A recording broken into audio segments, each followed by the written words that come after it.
बेटा अब इसके न्यूमेरिकल्स कैसे आएंगे? न्यूमेरिकल्स करने से पहले आपको एक बहुत इंपॉर्टेंट टर्म के बारे में बताते हैं। ये जो के कांस्टेंट इंट्रोड्यूस हुआ है, इस कांस्टेंट की वैल्यू क्या होगी? इस के की वैल्यू क्या होगी?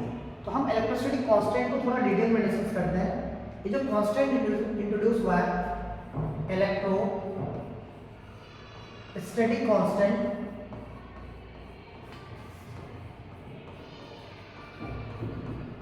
जिसे मैं के बोल रहा हूं, बेटा इस के की जो वैल्यू है वो अलग अलग मीडियम के लिए अलग अलग होती है। इस कांस्टेंट की वैल्यू सबसे पहले अगर मैं बात करूं तो एयर को हम स्टैंडर्ड मीडियम मान के चलते हैं। तो एयर और मोस्ट ऑफ द क्वेश्चन, मान लो 90% क्वेश्चन जो आते हैं वो एयर मीडियम के लिए ही आते हैं। तो इस कांस्टेंट की वैल्यू बेटा एयर के लिए जो के की वैल्यू होती है वो होती है 1/4 पाई इप्सिलॉन नॉट। ये जो ई नॉट की तरह लिखा गया बेटा, इसे पढ़ते हैं epsilon, EPSYLON, epsilon not. Zero जो लगा है इप्सिलॉन नॉट, ये इसको रीड किया आता है। होता क्या है ये बेटा, ये जो इप्सिलॉन नॉट है ये किसी भी मीडियम की प्रॉपर्टी होती है। मीडियम के पास बहुत सारी प्रॉपर्टी है। डेंसिटी है मीडियम का, एयर की डेंसिटी अलग होती है, एयर के पास विस्कोसिटी है, एयर के पास अलग अलग तरह की प्रॉपर्टी है, प्रेशर है, टेम्परेचर है, ह्यूमिडिटी है, ठीक है। इसी तरह किसी मीडियम के पास एक प्रॉपर्टी होती है जिसे एप्सिलॉन नॉट से मैं यहाँ रिप्रेजेंट कर रहा हूँ। इसे कहते हैं परमिटिविटी। क्या कहते हैं इसे? परमिटिविटी। एप्सिलॉन नॉट क्या है बेटा? तो परमिटिविटी है। परमिटिविटी है किसका? तो एयर का, क्योंकि मैं एयर के लिख रहा हूं ना, तो यहाँ एप्सिलॉन नॉट किसका परमिटिविटी है? एयर की परमिटिविटी। अलग अलग मीडियम की परमिटिविटी अलग अलग होती है। सर ये परमिटिविटी क्या होता है? तो उसको भी डिफाइन करेंगे। पहले हमें आपको याद रखना है इस कांस्टेंट के की वैल्यू एयर के लिए 1/4 पाई एप्सिलॉन नॉट होती है। और ये जो एप्सिलॉन नॉट है ये अलग अलग मीडियम, यानी एप्सिलॉन नॉट जो है यहाँ पे वो एयर की परमिटिविटी है, एयर की एक प्रॉपर्टी है। जिस तरह से एयर की डेंसिटी 1.2 होती है kg पर मीटर क्यूब, इसी तरह एयर के लिए की परमिटिविटी की वैल्यू फिक्स होती है। कितनी होती है एयर की परमिटिविटी? तो एयर की जो परमिटिविटी होती है बेटा वो होती है 8.85 10⁻⁻12 न्यूटन मीटर स्क्वायर। अब इसकी यूनिट के बारे में अभी आपको डिटेल में बताऊंगा, समझ में आएगा कि इसकी यूनिट कैसे आती है।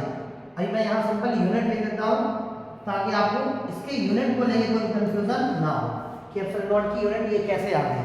तो इसकी वैल्यू क्या होती है बेटा? 8.85 10⁻⁻12। किसकी वैल्यू? ये एप्सिलॉन नॉट की वैल्यू। अब एक बात बताओ, 4 पाई की वैल्यू आप सबको पता है कितनी होती है? 3.14 या 7।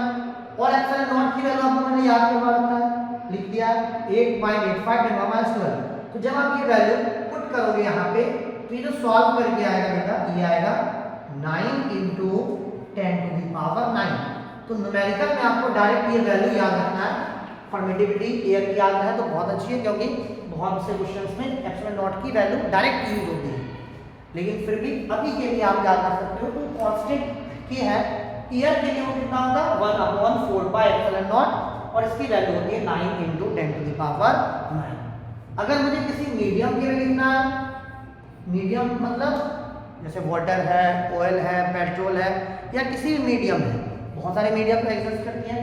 तो किसी मीडियम के लिए अगर मुझे लिखना है, यानी मीडियम के लिए लिखने का मतलब क्या है कि अगर ये चार्ज पार्टिकल है, अगर एयर में ना रखा जाए, इन्हें पानी में रख दिया जाए, दो चार्ज बॉडी है, मान लो एक फर्स्ट चार्ज बॉडी है और ये सेकंड चार्ज बॉडी है, दोनों पे चार्ज है, मैंने एयर में रखा है, तब तो के की वैल्यू ये यूज करूंगा। लेकिन अगर मैं इन दोनों चार्ज बॉडी को किसी दूसरे मीडियम में, वाटर के अंदर रख दिया, तो मीडियम तो चेंज हो गया ना। अब उस केस में जो कांस्टेंट, हाँ उस कांस्टेंट की जो वैल्यू होगी उसमें स्लाइटली चेंज आएगा। वो चेंज क्या है देखो यहाँ पे, उस के की वैल्यू हो जाएगी बेटा 1/4 पाई एप्सिलॉन नॉट। यहाँ तक तो सेम है। एप्सिलॉन नॉट क्या है? Permittivity of air. बस इसमें एक टर्म इंट्रोड्यूस हो जाएगा बेटा, वो एप्सिलॉन आर है। तो किसी भी मीडियम के लिए अगर मुझे लिखना हो, ये किसके लिए है? For medium. कांस्टेंट की वैल्यू किसके लिए बेटा? मीडियम के लिए। तो बच्चों मीडियम के लिए कांस्टेंट की वैल्यू क्या होगी? 1/4 pi epsilon naught epsilon R. Sir ये एप्सिलॉन नॉट तो समझ में आ गया था कि मीडियम एयर की एक प्रॉपर्टी है जिसे हम परमिटिविटी कहते हैं। ये एप्सिलॉन आर क्या है? तो बेटा ये एप्सिलॉन आर है, इसे हम कहते हैं रिलेटिव परमिटिविटी ऑफ मीडियम। अब ये क्वेश्चन में गिवन रहेगा, अलग अलग मीडियम की रिलेटिव परमिटिविटी अलग अलग होती है। एयर की रिलेटिव परमिटिविटी कितनी हो जाएगी? 1। सोचो एयर में ER की वैल्यू 1 पुट कर दो, आप यहाँ पहुंच जाओगे ना। तो एयर के लिए रिलेटिव परमिटिविटी 1 होती है। इसी तरह अलग अलग मेटल के लिए रिलेटिव परमिटिविटी अलग होती है मीडियम के लिए। वो क्वेश्चन में आपको गिवन रहेगा जब भी हम 2-4 बॉडी को किसी मीडियम में इंसर्ट करेंगे। तो यहाँ पे समझ में आया, कांस्टेंट जो है के की value 1/4 pi epsilon naught epsilon R, और एप्सिलॉन आर क्या है बेटा? Relative permittivity. R stand for relative और एप्सिलॉन आर तो आपको पता है परमिटिविटी है, रिलेटिव परमिटिविटी ऑफ मीडियम, किसी मीडियम की रिलेटिव परमिटिविटी।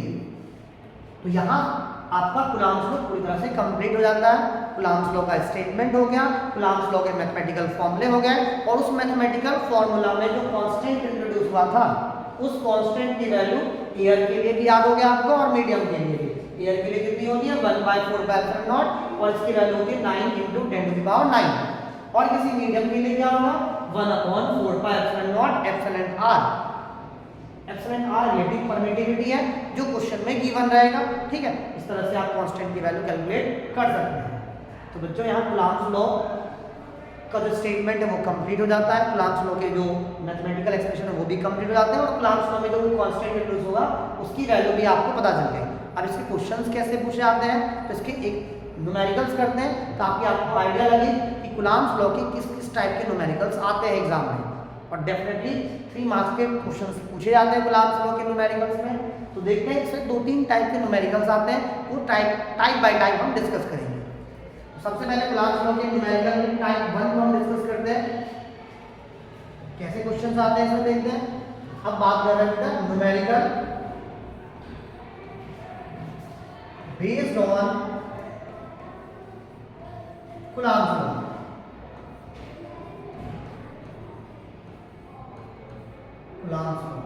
कूलॉम्स लॉ से रिलेटेड कौन कौन से न्यूमेरिकल्स पूछे जाते हैं। तो सबसे पहले टाइप फर्स्ट की बात करें बेटा, इसी तरह से आपको टॉपिक बाय टॉपिक क्वेश्चंस कराए जाएंगे, उसके स्टेटमेंट लिखाए जाएंगे, और जो इंपॉर्टेंट चैप्टर में टॉपिक्स हैं जो आने की संभावना बहुत ज़्यादा, जिससे आपके जो मार्क्स है वो बूस्ट हो सके, वो आपको कराए जाएंगे। Thank you.